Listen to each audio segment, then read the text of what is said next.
Hey you, and welcome to this video where I will help you out how to close your account or how to delete your account right here on FXCM. And if you want to delete your account, it's quite simple guys, because you can do that directly. But if you go right here to the FXCM support and they are telling us that how do I close my account? To close your account with FXCM, you simply need to withdraw all remaining funds. To do so, please log into my FXCM and click withdraw funds, and then follow the prompts to withdraw all your funds.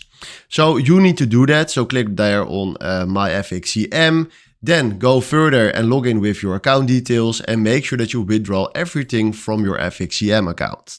Then after that, you need to wait, and then in, let's say 30 days, they're asking you if are you still using your account, and then most of the time they will automatically delete it for you. So that is the way how you can delete your account right here on FXCM. Hopefully this was the video where I was looking for. Thanks for watching and have a wonderful day. Ciao.